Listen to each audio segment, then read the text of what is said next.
Holding on to the hope that the narcissist will change or there is somehow, some way they can fix the relationship is an ongoing battle for the survivors of narcissistic abuse, reluctant and unable to give up on that person they met at the beginning, pining over the fact and convinced something can and will turn things around. Because after all, they said they loved them. They promised them forever. They idolized them.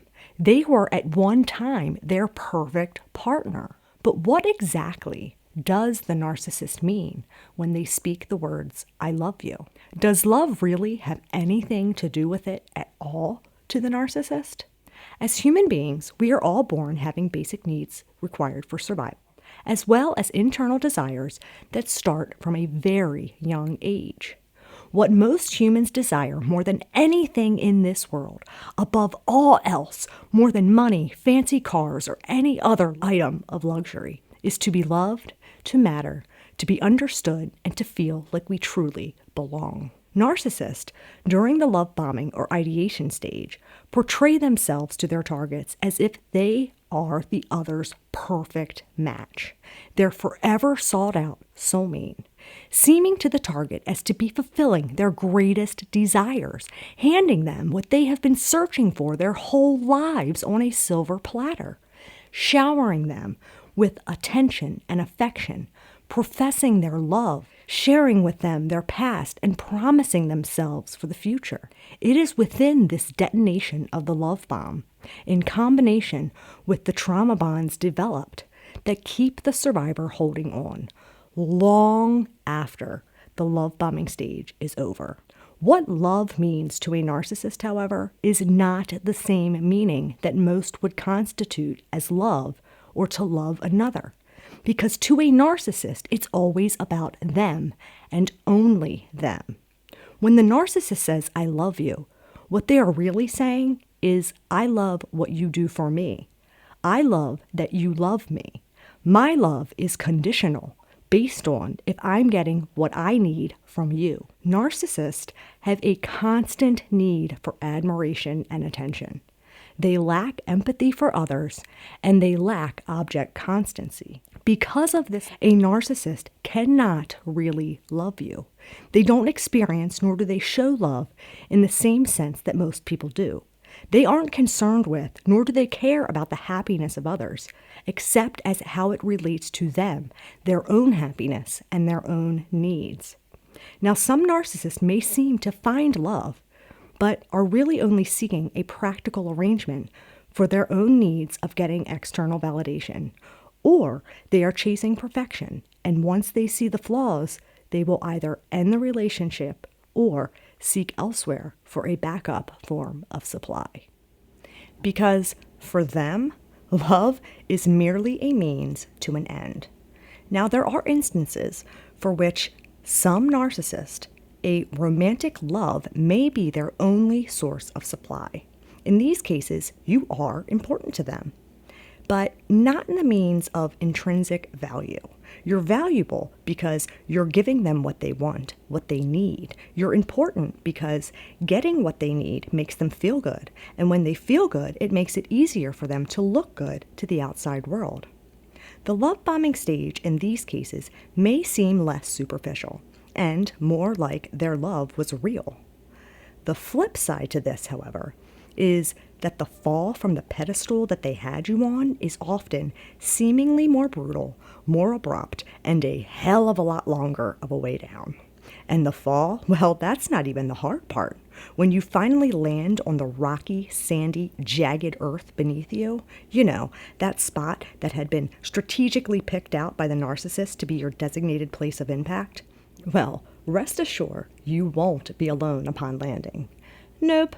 They will be right there to weigh you down with contempt, rage, shame, and fault, blaming you to be the cause of it all, in a continuous effort to further distort your perception and deplete your sense of worth, value, and will, just in case you somehow would have been able to scrounge up enough energy to stand up and brush yourself off after succumbing to the devastating effects of the fall and the blow to your body, mind, and spirit that the impact of landing created.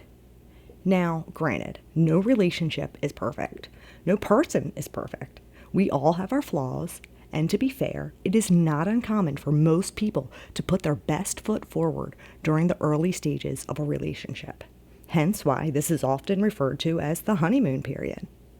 In emotionally mature individuals, this honeymoon persona fades away to acceptance of the other's flaws and imperfections, which ultimately leads way to a deeper, meaningful relationship. For the narcissist, though, the difference between the love-bombing facade and reality isn't a crack. Rather, it's a gaping chasm, a hole into the abyss. When you love someone, it pains you to know they are hurting. When you love someone, you put their happiness equal to your own. When you love someone, you seek to understand them and allow them the freedom to be themselves. You don't invalidate their feelings, dismiss their thoughts, or intentionally overstep their boundaries and values. When you love someone, you celebrate their victories and give credit to their accomplishments. You find joy within their smile and do your best to be the reason for some of those smiles upon their face. When you love someone, you don't turn your back on them when they cry or have sorrow, because to do so would disrupt your own peace. When you love someone, you have their back and you faithfully stand by their side. You have respect for them and you show them respect. When you love someone, you put your faith in them and you have faith in knowing they are trustworthy, dependable, and reliable. When you love someone, you display your love through acts of kindness and genuine praise. You aren't afraid to call them out if they've wronged you, and you take accountability for your own wrongdoings towards them. The narcissist isn't capable of any of this because they aren't able to empathize, because they lack in object constancy, and they can't see you as somebody they love and someone who's angered them at the same time. For them, it's black and white. It's all good or all bad. You're perfect until you're flawed. But above all of these, the real reason a narcissist can't really love you is because in order to do so, love first has to come from within. And as much as they portray to be so proud, so successful, so entitled, so perfect, they are really just empty, insecure, self-loathing, external validation required predators seeking to destroy others in attempt to combat these internal feelings they have about themselves. So not only can they not really love you or themselves, but they rob you of your ability to love yourself by degrading, devaluing, and demoralizing your sense of self and your sense of worth, eventually leaving you lost, confused, and feeling like all hope is gone. This isn't your fault. You didn't ask for this. You didn't genuinely open your heart to them, knowing it was intentionally going to be destroyed. You didn't recognize it because they have mastered manipulating others, because they have systemically messed with your head, not because you're foolish. Look, I know accepting this isn't easy. Admitting out loud that they never really loved you after all that you went through, all of your efforts, all of your pain, that is one son of a bitch of a pill to have to swallow. Who am I kidding? Accepting the reality to any of this fucking sucks balls. But as much as it sucks, and as hard as it is to do, in order to live the life you deserve, a chance at ever having real love, and most importantly, the ability to rebuild your relationship with yourself and to find that love within, you have to accept it. All of it. You have to stop chasing the illusion and holding on to the person you met at the beginning, because it was merely an illusion, a ghost, a fairy tale they implanted in your mind to deceive you as they sought out to destroy you. You deserve so much more. Remember that. Remember who you are. Remember that they picked you not because you were weak, but because they needed to steal your strength so they could feel strong. They chose you as a target, not because you aren't enough or undesirable, unworthy, or of no value, but because they were envious of all you had. And robbing you of your best self was necessary and became a challenge so they could feel special and alive. Anyone who deliberately sets out to diminish your worth is not worthy of your love.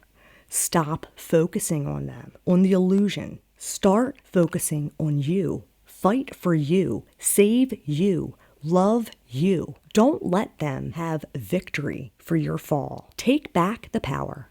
Take back the control. You be victorious on your rise back up and live the life you were born to live and without a doubt deserve. Love yourself. Love yourself enough to be free.